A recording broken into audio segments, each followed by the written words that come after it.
Herkese merhaba, ben Zübeyde. Bu videoda sizlere puzzle gibi bir ceket yapmayı anlatacağım. Hem puzzle yapmayı sevenler için hem de dikiş dikmeyi sevenler için harika bir model oldu diyebilirim. Bu videoda sizlere ceket nasıl dikilir, ceket yakası nasıl yapılır, ceket nasıl astarlanır hepsini ayrıntılı bir şekilde anlatmaya çalıştım. Umarım faydalı bir video olur. Bu videoyu izledikten sonra kanalıma abone olmayı, yeni video tavsiyeleri için yorum yapmayı unutmayın. İyi seyirler. Ceket kalıbını buradan internet sitesinden aldım. Ayrıntılarını videonun açıklamalar kısmına yazıyorum. Ben kendi bedenimi çıkardım ve kalıpta hiçbir değişiklik yapmadım. Gerçekten üzerime tam oturan kullanışlı bir kalıbı var. Kalıp puzzle gibi demiştim ya, bu kadar küçük parçayla sizi sıkmamak için buraları bayağı hızlı geçiyorum. Kesim yaparken kalıbın düz boy ipine dikkat ederek yerleştirin ve çentiklerini mutlaka atın. Parçaların birebir aynısından astar kesimini de yapıyorum.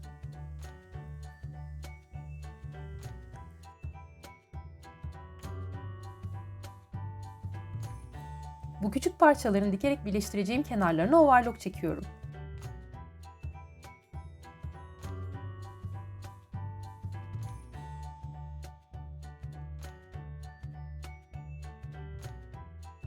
Overlock çekildikten sonra bütün parçalarım bu şekilde görünecek.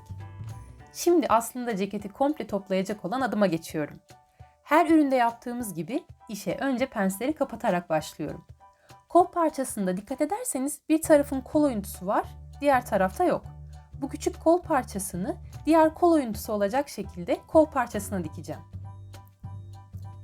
Şimdi cekete bir bütün olarak bakarsanız aslında bu aşamada ceketin ön ve arka bedenini oluşturacağız. Ön pensi dikip ön parçayı birleştireceğim. Daha sonra ön alt parçaları dikeceğim. Aynı şekilde diğer parça da arka parçam olacak. Dikildikten sonra çok daha net görünecek bu parçalar.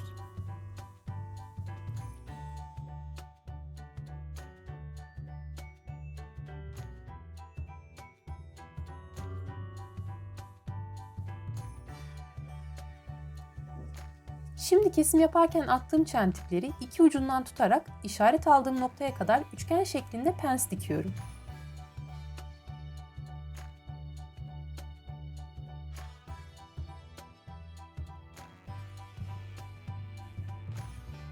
Daha sonra ön üst parçaları birleştiriyorum.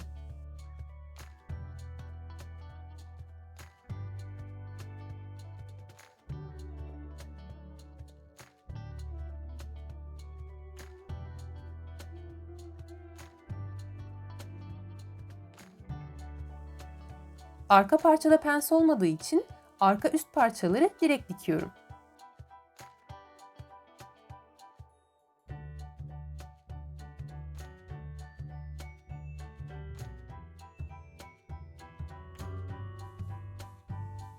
Ön alt ve arka alt parçaları birleştiriyorum.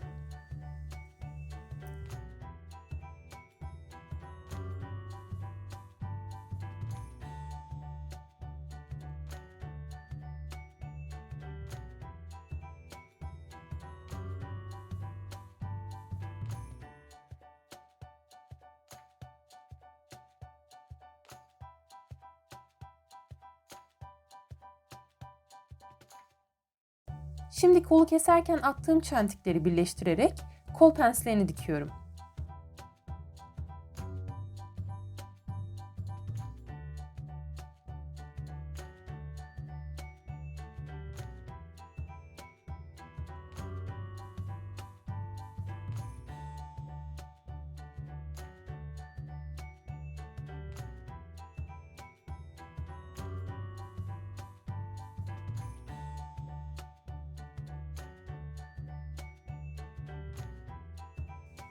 Kol parçalarını da birbirine dikerek tam bir kol elde ediyorum.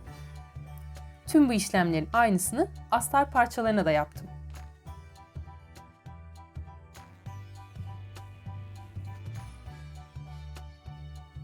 Parçaları dikip birleştirdikten sonra diktiğim yerleri ütü ile düzelterek açıyorum. Parçaların dikilip ütülenmiş halleri bu şekilde görünecek. Bakın pensli olan dar parça ön, diğer geniş parça ise arka parçam oldu. Şimdi alt parçalarını da birleştirip ön ve arkaya son haline getiriyorum.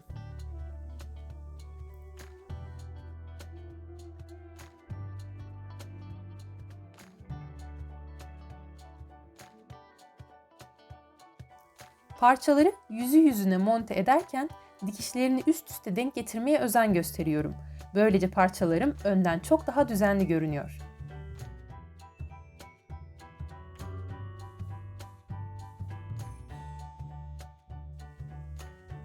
Aslında videonun bu aşamasına kadar ben sadece puzzle yapıyor gibi parçaları birbirine birleştirip kendime ceket yapmak için 2 ön, 2 de arka parça elde ettim.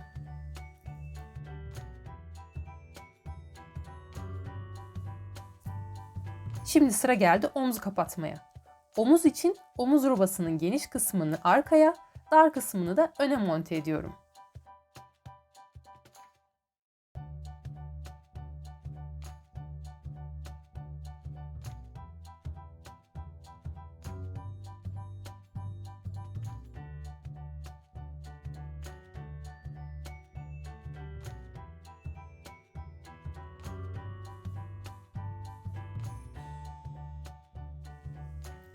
Yaptığım bütün işlemlerin aynısını astara da uyguladığım için böyle 2 tane birbirinin aynısı ceket yapmış gibi görünüyor.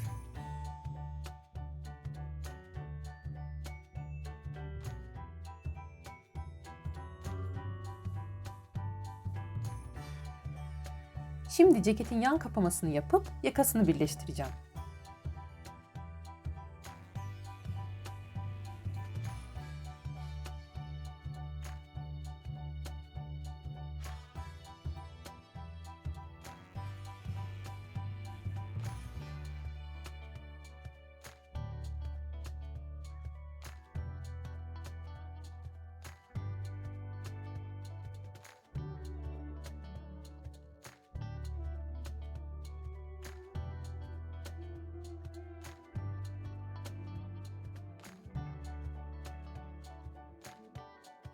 Elimde 4 parça yaka var.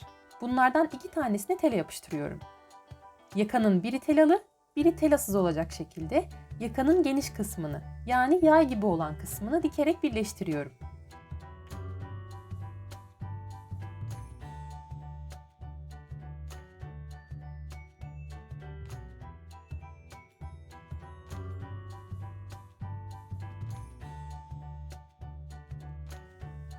Ceketin içi bu şekilde görünecek. Ben gerçekten dikip birleştirdikçe ceketi daha çok sevdim. Bence çok tatlı görünüyor.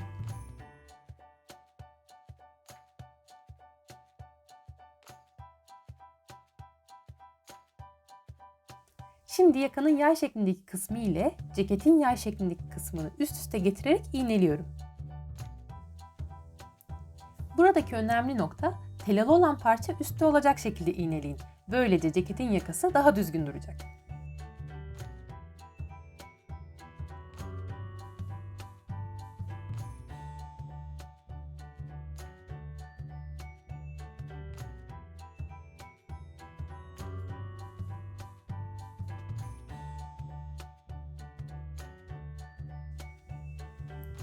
Şimdi yakanın çevresini komple dikerek yakayı cekete birleştiriyorum.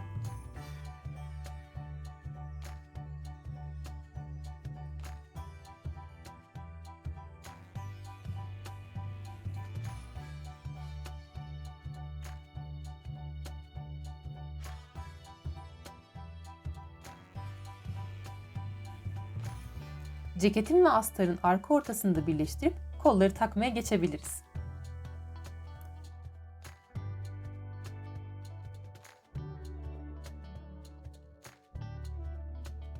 Ceketin arka ortasını birleştirirken yakayı açıp yine dikişlerin üst üste gelmesine dikkat ederek dikiyorum.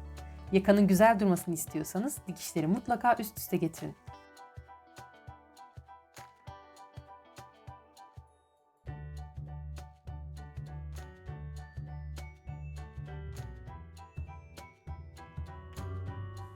Kolların da yan dikişlerini kapatıp bitmiş bir kol elde ediyorum.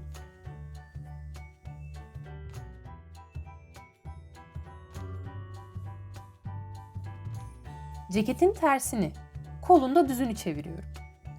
Kolu ceketin içine yerleştirip alt dikişler üst üste gelecek şekilde dikkatlice iğneleyip dikiyorum. Birebir aynı işlemleri her seferinde astarına da yapıyorum.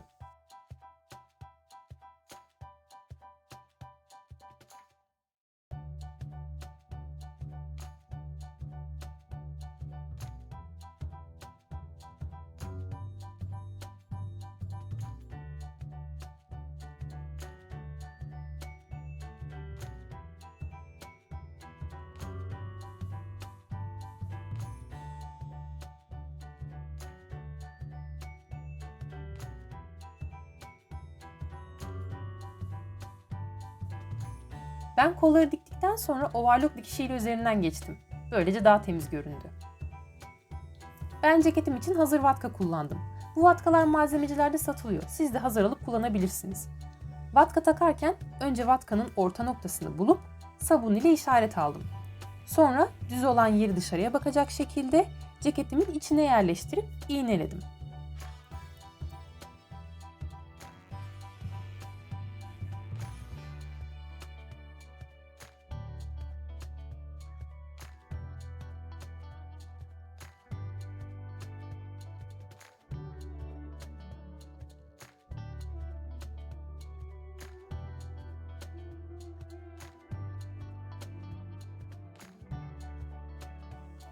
Şimdi sırada astarlama var. Astarlama yapmak için ceketi ters çevirip içi yani düz tarafı bize bakacak şekilde masaya seriyorum. Astarın yüzü ceketin yüzüne bakacak şekilde üst üste serip orta noktadan başlayarak astarı ceketin yakasına iğneliyorum.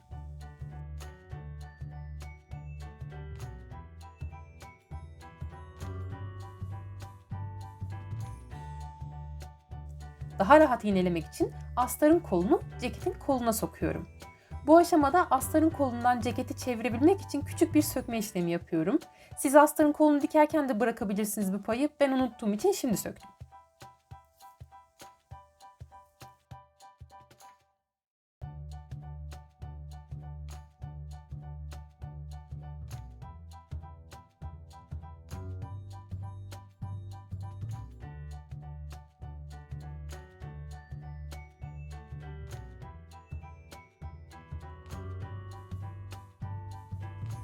Şimdi astarın tüm çevresini dikeceğim. Burada önemli bir nokta var.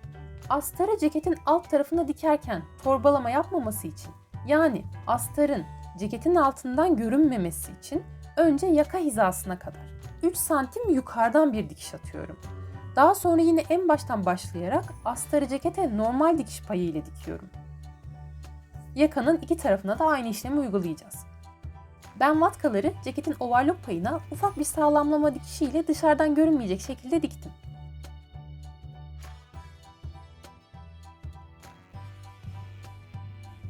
Astarın kolunda ufak bir söküm yapmıştım ya, orası açılmasın diye iki tarafından da sağlamlama dikişiyle dikiyorum.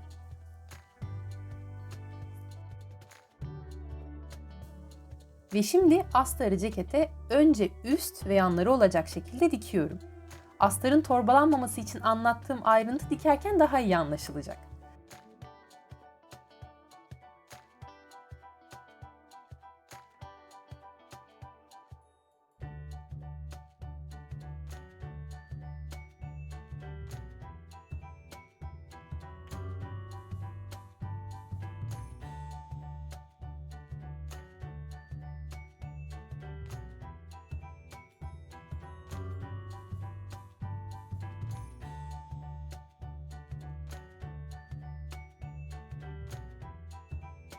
Bakın, önce yakanın bittiği noktaya kadar daha yukarıdan bir dikiş atıyorum. Daha sonra yine en baştan başlayarak normal dikişimi yapıyorum. İki tarafta da aynı işlemi uygulayacağım.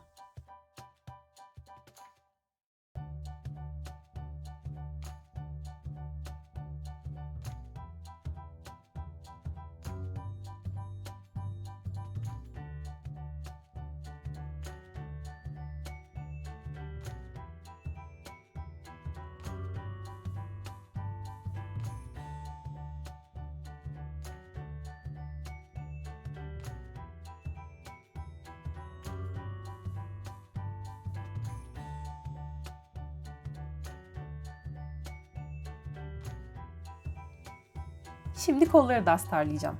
Bunun için önce ceketin kolunu masaya dümdüz olacak şekilde seriyorum. Burada kolun dönmemesi önemli. O yüzden mutlaka kolun dikişine dikkat ederek serin. Tam üzerine astarın kolunu dönmeyecek şekilde yine dikişine dikkat ederek dümdüz seriyorum. Astarı biraz geriye çekip ceketin kolunu da astara içten yüzü yüzüne bakacak şekilde iğneliyorum. Bu kısım da dikerken daha iyi anlaşılacak.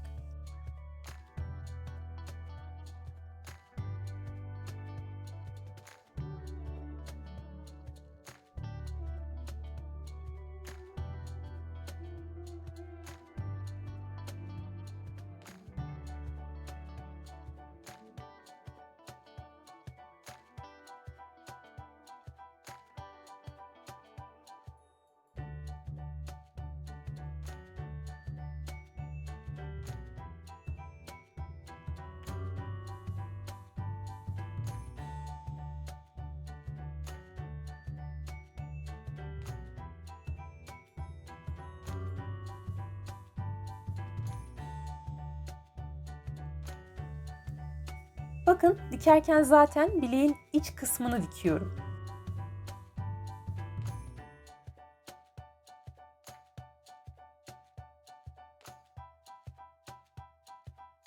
Astarla bedeni iki yana çekiştirince nereyi diktiğim daha iyi belli oluyor.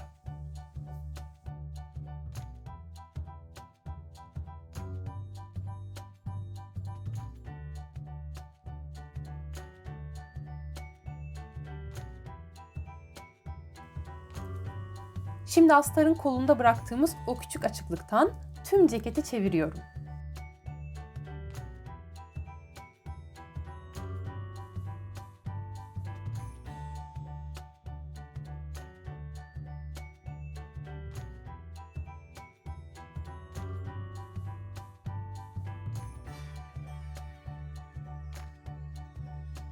Bir makas yardımıyla ceketin köşe noktalarını belirginleştiriyorum.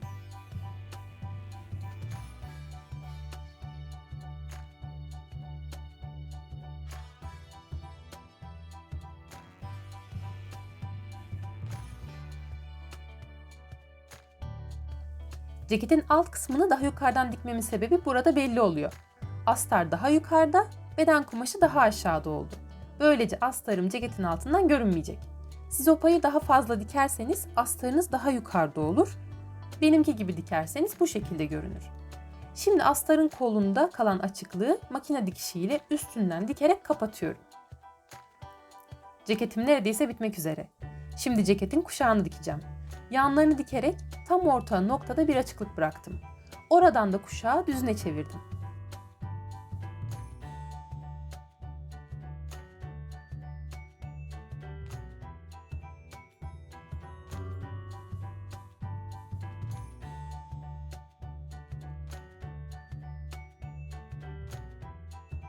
Bir tornavida yardımı ile köşeleri belirginleştirip kemeri güzelce ütüledim. Orada kalan açıklığı da elimle görünmeyen bir dikiş yaparak kapattım. Ceketimin ön tarafına elde dikilen çıt çıtlardan dikiyorum ve kemerini de içeriden görünmemesi için elimle dikerek cekete monte ediyorum. Ceketim hazır. Umarım beğenmişsinizdir. Videoyu beğendiyseniz beğen tuşuna basmayı, bu tarz videoların devamının gelmesini istiyorsanız abone olmayı ve yeni video fikirleri için yorum yapmayı unutmayın. Hepinize bol dikişli günler diliyorum.